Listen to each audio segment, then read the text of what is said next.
మీరు ఎప్పుడైనా ఆలోచించారా? చిన్న తలనొప్పికి, జ్వరానికి మనం వేసుకునే ఒక చిన్న గోళీ ఒక మనిషి ప్రాణాన్ని ఎలా కాపాడుతుందో అని. కానీ అదే గోళీ వెనక వేల కోట్ల రూపాయల చీకటి సామ్రాజ్యం దాగి ఉందని మీకు తెలుసా? అవును, ఈరోజు మనం నమ్ముతున్న వైద్యం ఒక సేవ కాదు, ఒక వ్యాపారం.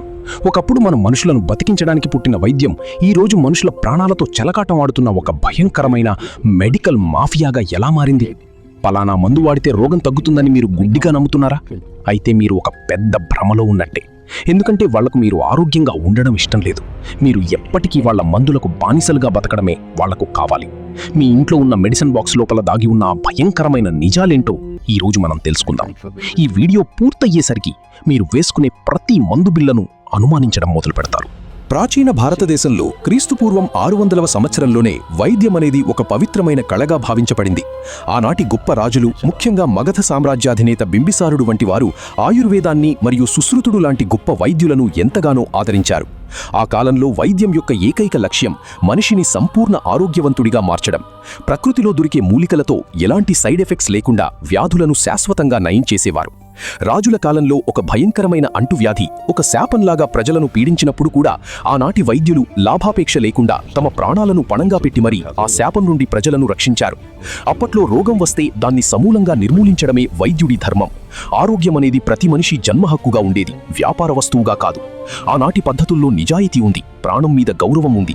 కానీ కాలక్రమంలో ఈ పవిత్రమైన వైద్యం మీద వ్యాపారుల కన్నుపడింది. ఎప్పుడైతే పాశ్చాత్య దేశాల నుండి రసాయనాలతో కూడిన మందులు మార్కెట్లోకి అడుగుపెట్టాయో అప్పుడే ఈ వైద్య వ్యవస్థకు అసలైన శాపం మొదలైంది. లాభాల కోసం ప్రాణాలను పణంగా పెట్టి ఒక కొత్త తరం పుట్టుకొచ్చింది. వేలాది సంవత్సరాలుగా వస్తున్న మన సాంప్రదాయ వైద్య పద్ధతులను పనికిమాలినవిగా చిత్రీకరించి కేవలం రసాయన గోళీలు మాత్రమే మనుషులను బతికిస్తాయి అనే ఒక పెద్ద అబద్ధాన్ని ప్రజల మెదళ్లలో నాటారు. ఈ మార్పు కేవలం ఒక రోజులో జరిగింది కాదు. వందలాది సంవత్సరాల పాటు ఒక పద్ధతి ప్రకారం, ఒక కుట్రలాగా ఈ మార్పును తీసుకువచ్చారు. అప్పటి వరకు దేవుడిలా పూజలందుకున్న వైద్యుడు మెల్లగా ఒక వ్యాపారవేత్తగా మారే ప్రక్రియ అక్కడే మొదలైంది. 19వ శతాబ్దం చివరిలో మరియు 20వ శతాబ్దం ప్రారంభంలో వైద్య రంగంలో ఒక చీకటి అధ్యాయం మొదలైంది. సరిగ్గా 1910 సంవత్సరంలో వచ్చిన ఒక రిపోర్ట్ ప్రపంచ వైద్య చరిత్రనే సమూలంగా మార్చేసింది. అదే ఫ్లెక్స్నర్ రిపోర్ట్. ఈ రిపోర్ట్ వెనక ఉన్నది అప్పటి ప్రపంచంలోనే అత్యంత శక్తివంతమైన పెట్టుబడిదారులు మరియు చమురు వ్యాపారులు. వారు ప్రకృతి సిద్ధంగా దొరికే మూలికల మీద పేటెంట్ హక్కులు పొందలేమని గ్రహించారు. అంటే ఆ మందులను ఎవరైనా తయారు చేయొచ్చు, ఎవరైనా అమ్మచ్చు. దీనివల్ల వాళ్లకు లాభాలు రావు. అందుకే చమురు నుండి తయారయ్యే రసాయనాలతో కూడిన మందులను ప్రయోగశాలల్లో సృష్టించడం మొదలుపెట్టారు. ఈ రసాయనాలకు పేటెంట్లు తెచ్చుకుని వాటిని మాత్రమే చట్టబద్ధమైన మందులుగా ప్రకటించారు. అప్పటి వరకు ఉన్న సహజ సిద్ధమైన వైద్య కళాశాలలన్నింటినీ మూసివేయించారు. దీంతో ఒకప్పుడు ప్రకృతికి దగ్గరగా ఉన్న వైద్యం పూర్తిగా రసాయనాల వైపు మళ్లింది. మనిషి శరీరానికి ఏమాత్రం పడని ఈ రసాయనాలను గొప్ప ఆవిష్కరణలుగా ప్రపంచానికి పరిచయం చేశారు. ఆ రోజుల్లోనే ఈ మెడికల్ మాఫియా తమ పునాదులను చాలా బలంగా వేసుకుంది. ఈ కుట్ర ఎంత భయంకరమైనది అంటే కొన్ని వందల సంవత్సరాల నుండి వాడబడుతున్న ఆయుర్వేద, హోమియోపతి వంటి పద్ధతులను నకిలీవని ముద్ర వేశారు. అప్పటి నుండి మీరు డాక్టర్ దగ్గరికి వెడితే ఆయన మీకిచ్చేది ఆరోగ్యం కాదు, కేవలం ఒక ఫార్మా కంపెనీ తయారు చేసిన రసాయన ఉత్పత్తి మాత్రమే. ఈ 1910 కుట్ర ద్వారానే నేటి $1 ట్రిలియన్ ఫార్మా ఇండస్ట్రీ ఆవిర్భవించింది మరియు మన ప్రాణాలు వారి చేతుల్లోకి వెళ్ళిపోయాయి. ఈ మెడికల్ మాఫియా యొక్క ముఖ్యమైన వ్యాపార సూత్రమేంటో తెలుసా? రోగం పూర్తిగా నయమైతే వాళ్లకు కస్టమర్ పోయినట్టే. అవును, మీరు వింటున్నది నిజమే. ఒక ఫార్మా కంపెనీకి లాభాలు రావాలి అంటే మీరు ఎప్పటికీ రోగిగానే ఉండిపోవాలి. ఒక క్యాన్సర్కో లేదా ఒక మధుమేహంకో శాశ్వత పరిష్కారం కనిపెడితే వాళ్ల వేల కోట్ల వ్యాపారం ఒక్క రోజులో కూలిపోతుంది. అందుకే ఈ కంపెనీలు వ్యాధులను శాశ్వతంగా నయం చేసే మందుల మీద పరిశోధనలు చేయవు. దానికి బదులుగా కేవలం ఆ వ్యాధి లక్షణాలను, సింప్టమ్స్ను అదుపులో ఉంచే మందులను మాత్రమే తయారు చేస్తాయి. మీకు బీపీ, బ్లడ్ ప్రెషర్ వచ్చినా, షుగర్ వచ్చినా ఈ గోళీలు జీవితాంతం వాడాల్సిందే అని డాక్టర్లు ఎందుకు చెబుతారో ఇప్పుడు అర్థమైందా? ఇది మీ ఆరోగ్యం కోసం కాదు, వారి ఆదాయం కోసం. మీరు వేసుకునే ప్రతి బిళ్ళ మీ వ్యాధిని కొంతకాలం పాటు నిద్రపుచ్చుతుంది అంతే. అది రోగాన్ని లోపల నుండి చంపదు. ఇలా చేయడం వల్ల మీరు నెలనెలా ఆ మందులు కొంటూనే ఉంటారు. మీ జేబులు ఖాళీ అవుతూనే ఉంటాయి, వాళ్ల బ్యాంక్ అకౌంట్లు నిండుతూనే ఉంటాయి. ఇది ఒక అద్భుతమైన బిజినెస్ మోడల్. ఒక్కసారి మీరు వాళ్ల మాయలో పడితే చనిపోయే వరకు మీరు వాళ్లకు ఒక సబ్స్క్రైబర్గా మారిపోతారు. ప్రాణం పోయే భయాన్ని పెట్టుబడిగా పెట్టి ప్రతిరోజు మీ రక్తాన్ని డబ్బు రూపంలో పీలుస్తున్న ఈ రాక్షస వ్యవస్థ గురించి సామాన్యుడికి ఏమాత్రం అవగాహన ఉండదు. మన ప్రాణాలను రక్షించే దేవుళ్ళు అని మనం నమ్మే ఈ వ్యవస్థ వాస్తవానికి మనల్ని జీవితకాలం బానిసలుగా మార్చుకునే ఒక వ్యాపార సంస్థ మాత్రమే. మీరెప్పుడైనా గమనించారా? ఒక రోగం కోసం మీరు మందులు వాడడం మొదలు పెడితే కొన్నాళ్లకు ఇంకో కొత్త రోగం వస్తుంది. ఉదాహరణకు మీరు జాయింట్ పెయిన్స్ అంటే జాయింట్ నొప్పుల కోసం ఎంతో కాలంగా పెయిన్ కిల్లర్స్ వాడుతున్నారనుకోండి. ఆ మందుల వల్ల కొన్నాళ్లకు మీ కిడ్నీలు లేదా లివర్ డ్యామేజ్ అవుతాయి. అప్పుడు ఆ కిడ్నీ సమస్యను తగ్గించడానికి మళ్ళీ కొత్త మందులు ఇస్తారు. ఆ కొత్త మందుల వల్ల గుండె సమస్యలు రావచ్చు. ఇది అంతులేని ఒక భయంకరమైన వలయం. ఈ మెడికల్ మాఫియా సృష్టించిన అత్యంత ప్రమాదకరమైన ఆయుధం ఇదే, సైడ్ ఎఫెక్ట్స్. ఒక మందు వల్ల వచ్చే సైడ్ ఎఫెక్ట్ వాళ్లకు మరొక కొత్త రోగాన్ని, మరో కొత్త కస్టమర్ను సృష్టిస్తుంది. వాళ్ళు తయారు చేసే ప్రతి మందు వెనక ఈ చీకటి వ్యూహం దాగి ఉంటుంది.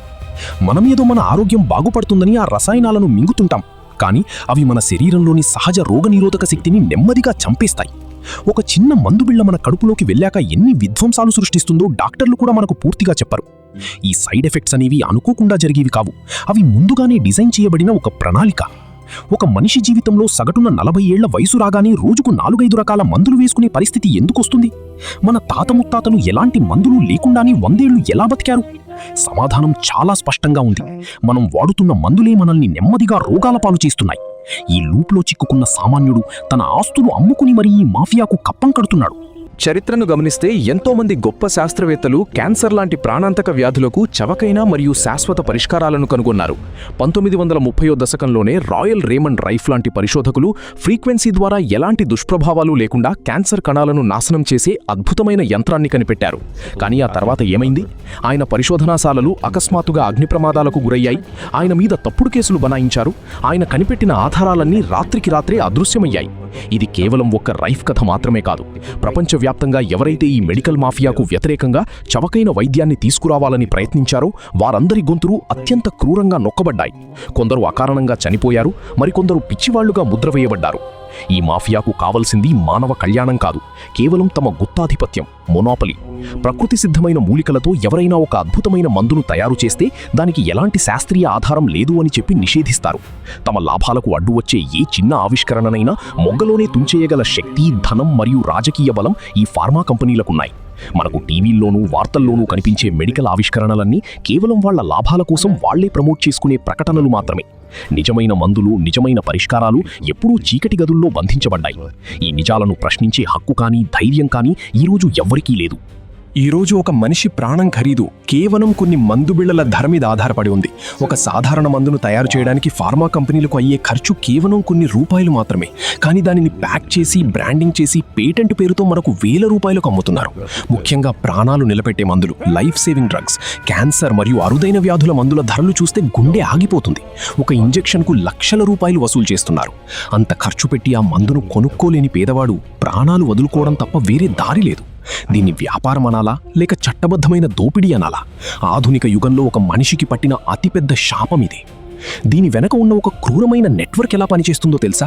ఒక కొత్త మందు మార్కెట్లోకి రాగానే డాక్టర్లకు భారీగా కమిషన్లు, విదేశీ ప్రయాణాలు, ఖరీదైన బహుమతులు ఆశ చూపి ఆ మందును రోగులకు రాసేలా చేస్తారు. రోగి పరిస్థితితో సంబంధం లేకుండా అత్యంత ఖరీదైన బ్రాండ్స్ను అంటగడతారు. హాస్పిటల్స్, డాక్టర్లు, ఫార్మా కంపెనీలు వీళ్ళందరి మధ్య జరిగే ఈ చీకటి ఒప్పందాల వల్ల బలైపోతున్నది అమాయకుడైన సామాన్యుడు మాత్రమే. ప్రాణం పోతుందన్న భయంతో అప్పులు చేసి ఆస్తులు అమ్మి మరీ వాళ్ళు అడిగినంత సమర్పించుకుంటున్నారు. ఒక మనిషి నిస్సహాయతను, భయాన్ని ఇంత క్రూరంగా వాడుకునే వ్యవస్థ ప్రపంచంలో ఇంకొకటి లేదు. మీరు గమనిస్తే ప్రతి 10 ఏళ్లకోసారి ప్రపంచంలో ఏదో ఒక కొత్త మహమ్మారి వస్తూనే ఉంటుంది. అకస్మాత్తుగా ఒక కొత్త వైరస్ పుట్టుకొస్తుంది. ఆ వెంటనే దానికి తగ్గట్టుగా ఒక కొత్త వ్యాక్సిన్ లేదా మందు అప్పటికప్పుడే మార్కెట్లోకి వస్తుంది. ఇది కేవలం యాదృచ్ఛికంగా జరుగుతున్న పరిణామం అనుకుంటున్నారా? కానీ కాదు. కొన్ని సందర్భాల్లో రోగాలను సృష్టించిందే వీళ్ళు. దానికి మందులు అమ్మి కోట్లు గడిస్తున్నది వీళ్లే. ఈ మెడికల్ మాఫియాకు అతిపెద్ద పెట్టుబడి మీ దగ్గరున్న డబ్బు కాదు, మీ మనసులో వాళ్ళు సృష్టించే భయం. టీవీలు, పత్రికలు, ఇంటర్నెట్ ద్వారా ఒక చిన్న రోగాన్ని అత్యంత భయంకరమైన భూతంగా చూపిస్తారు. మీరు భయపడిన మరుక్షణమే వాళ్ళ వ్యూహం సక్సెస్ అయినట్టు. అంతేకాదు, ఈరోజు మన ఆరోగ్యానికి సంబంధించిన డేటా, అంటే మెడికల్ డేటా అంతా వాళ్ల గుప్పిట్లో ఉంది. మీరు ఏ మందులు వాడుతున్నారు, మీకు ఏ రోగాలు వచ్చే అవకాశం ఉంది అనే సమాచారాన్ని టెక్నాలజీ కంపెనీలతో కలిసి కోట్లకు అమ్ముకుంటున్నారు. ఈ డేటా ద్వారా భవిష్యత్తులో మీకు రాబోయే రోగాలను ముందే అంచనా వేసి దానికి తగ్గట్టుగా కొత్త మందులను సిద్ధం చేసుకుంటున్నారు. ఒకప్పుడు వ్యాధి వస్తే డాక్టర్ దగ్గరికి వెళ్లేవాళ్ళం, కానీ ఇప్పుడు మీ శరీరంలో ఏ వ్యాధి పుట్టాలో, మీరు ఏ మందు వాడాలో వాళ్లే నిర్ణయిస్తున్నారు. మీరు ఆరోగ్యంగా ఉన్నా సరే కొన్ని టెస్టులు చేసి మీకు ఏదో రోగముందని నమ్మించి మందులు మొదలు పెట్టించే ఒక భయంకరమైన సైకలాజికల్ గేమ్ ఇది. ఈ మెడికల్ మాఫియా పన్నిన ఈ భయంకరమైన పద్మవ్యూహం నుండి మనల్ని మనం రక్షించుకోవడం సాధ్యమేనా? ఖచ్చితంగా సాధ్యమే. కానీ దానికి కావాల్సింది మందులు కాదు, అవగాహన. డాక్టర్ రాసిచ్చిన ప్రతి గోళీని దేవుడి ప్రసాదంలా గుడ్డిగా మింగేయడం ఆపాలి. మనం ఏం వాడుతున్నాం, దానివల్ల శరీరానికి జరిగే నష్టమేంటి, దానికి ప్రత్యామ్నాయ మార్గాలు ఏమైనా ఉన్నాయా అని ప్రశ్నించడం మొదలుపెట్టాలి. అత్యవసర పరిస్థితుల్లో, ఎమర్జెన్సీస్లో ఆధునిక వైద్యం ఖచ్చితంగా అవసరమే. కానీ చిన్న చిన్న సమస్యలకు కూడా రసాయనాల మీద ఆధారపడటం మానేయాలి. మన తాతలు వాడిన సహజ సిద్ధమైన ఆహారపు అలవాట్లు, ఆయుర్వేదం మరియు యోగా వంటి పురాతన పద్ధతుల వైపు మనం మళ్ళీ తిరిగి ప్రయాణించాలి. మన శరీరం ఒక అద్భుతమైన యంత్రం. దానికి తనను తాను బాగు చేసుకునే సెల్ఫ్ హీలింగ్ అద్భుతమైన శక్తి ఉంది.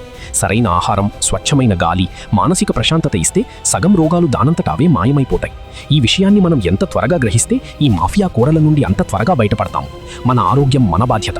అది ఏ ఫార్మా కంపెనీ వ్యాపార వస్తువు కాకూడదు. ఈ చీకటి వ్యవస్థను ఒకేసారి కూల్చలేకపోవచ్చు, కానీ మన ఇంటి గడప దాటి వాళ్ల మందులు లోపలికి రాకుండా అడ్డుకోగలిగితే ఆ రోజు ఈ మెడికల్ మాఫియా సామ్రాజ్యానికి పునాదులు కదులుతాయి. మందులను నమ్మడం ఆపండి, మీ శరీరాన్ని నమ్మడం మొదలు పెట్టండి. చూశారుగా, ఒక చిన్న మందుబిళ్ల వెనక దాగి ఉన్న వేల కోట్ల నెత్తుటి చరిత్రను. ఈ క్షణం నుండి మీరు నిర్ణయించుకోవాలి. మీరు ఈ మెడికల్ మాఫియా చేతిలో ఆడే కీలుబొమ్మగా ఉండిపోతారా, లేక మీ ప్రాణాలను మీ గుప్పిట్లో పెట్టుకుంటారా? ఈ నిజం మీ ఒక్కడి దగ్గరే ఉండిపోకూడదు. మీ ఇంట్లో, మీ బంధువుల్లో ప్రతిరోజు గుప్పెడు మందులు వేసుకునే ప్రతి ఒక్కరికి ఈ వీడియోను షేర్ చేయండి. వాళ్ళ కళ్ళు తెరిపించండి. రేపటి మీ ఆరోగ్యం ఈరోజు మీరు తీసుకునే నిర్ణయం మీద ఆధారపడి ఉంది. ఇలాంటి మరిన్ని చీకటి నిజాలు తెలుసుకోవడానికి మన ఛానల్ను ఇప్పుడే సబ్స్క్రైబ్ చేయండి. మరో సంచలన నిజంతో మళ్ళీ కలుద్దాం. అప్పటి వరకు కళ్ళు తెరిచి చూడండి, ప్రశ్నించడం నేర్చుకోండి.